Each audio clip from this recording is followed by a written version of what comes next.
the first year for sure, I think a lot of people thought that I just had really curly hair. It just looked like I had twists or curls. But now at this stage, year 3, like I got locks. This is part 2, 36-month update, thin, fine hair with Sisterlocks. Thank you so much for clicking on this video to celebrate 36 months of locks with me. If you're new to this channel, I started locks on thin, fine, damaged hair, and look at us now. So in this video, I really will share more about some of the changes that I've noticed, as well as just reflecting over my lock journey and how my hair has progressed. If you want to learn more about my journey, just subscribe, click on my profile, and you can watch more videos in my Sisterlocks Journey to learn and see more about the changes with my. So if you watched part 1 of my 36-month update, you'll know that my hair was not washed or retightened, and now it has been freshly washed and retightened. And so I wanted to really show you my hair and just how it looks. So I'll make sure I have some comparison pictures so you can see. But, you know, as you notice, my Locticians, they, you know, did a good job of smoothing everything out. But, you know, as you could see, my locks here in the front are still really, the progress is definitely slower than my hair in the back. So if you can see here how thick these are, they're more firm. But when we come to my crown area, which has been the area that needs a little more support, I won't hate on my crown. It's just part of, you know, how my hair is. But you can see that it's just going at a slower pace. And we do have some little baby ones here with my little baby hair. But, you know, if you notice, they're very, very thin and tiny, a little more delicate. But this one is coming along. It's starting to feel like the lumps that I mentioned in part 1. I can feel the lumps in this one, but it's just a different texture. My hair is a different texture in that area.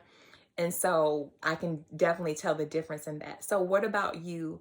Are your locks different in different parts of your hair?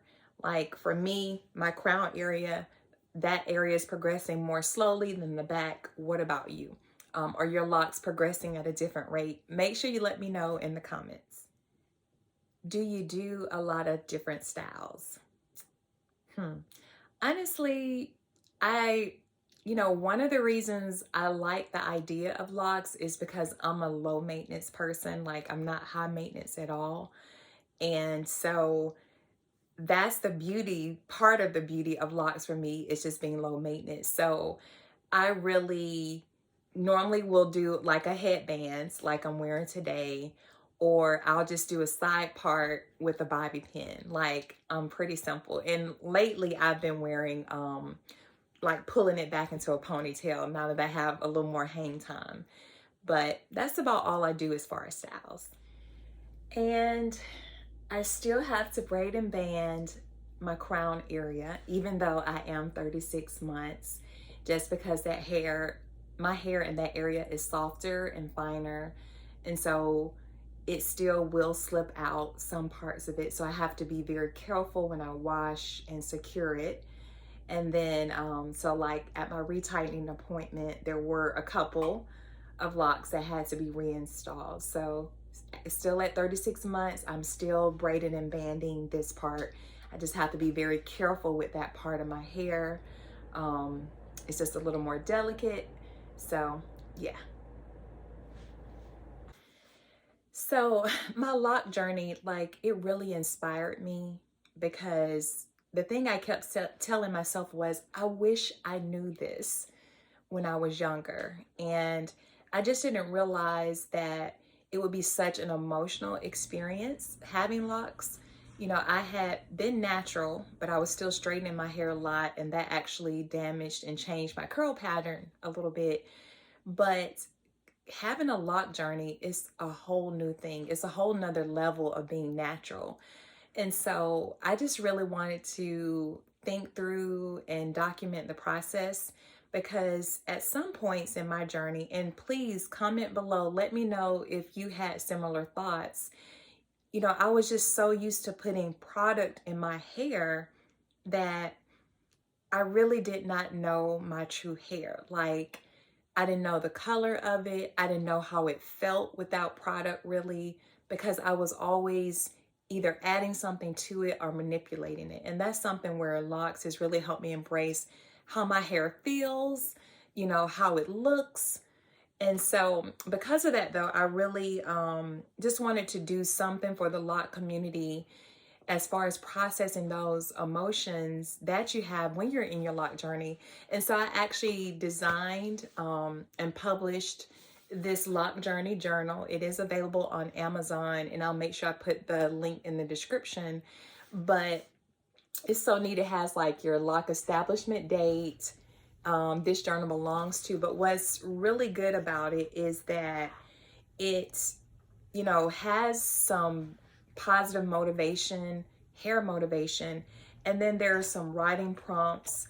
You can write about your establishment experience, and just each month, just a place where you can go and write about the changes that you're noticing with your hair. You can also use it for tips from your loctician. But I just really thought it's something that the lock community needs, and so that's why I created it. So retightening appointment. So I think this is the longest I've waited. Like, it was 9 weeks, and my locticians were like, they didn't say anything, but they were just kind of like, girl. So generally, you know, I took the Sisterlocks online retightening class, and so I've been trying to rotate with my locticians. So then, you know, maybe every 5 to 6 weeks, I try to retighten my own hair, and then maybe 2 to 3 weeks after that, I'll go see them for them to kind of, you know, get it right, repair, and do things like that. And so this time just escaped me. Like, before I knew it, it was like 9 weeks, and I'm like, oh, it's time. I kept saying I'm gonna do it, and I just was busy, and so I didn't have a chance to. So I don't recommend waiting 9 weeks. There were a couple locks, like really thin ones, in my little kitchen area in the back there, that they thought that I would lose just because they had like grown together and I had not separated them. So I was lazy this last time, but this is like the laziest I've been. But normally I do try to keep it up in between those longer appointments so that they don't have as much to do. But yeah, so generally I try to self-retighten to check on it, especially the crown area. I try to check that area within 4 weeks, and then do a full retightening by 6 weeks. So, but yeah, that didn't happen this time. So I just wanted to say thank you so much for watching and following me in my journey. I'm going to continue to post videos, so make sure you subscribe and like this video. And I really appreciate your support, and I'll see you next time.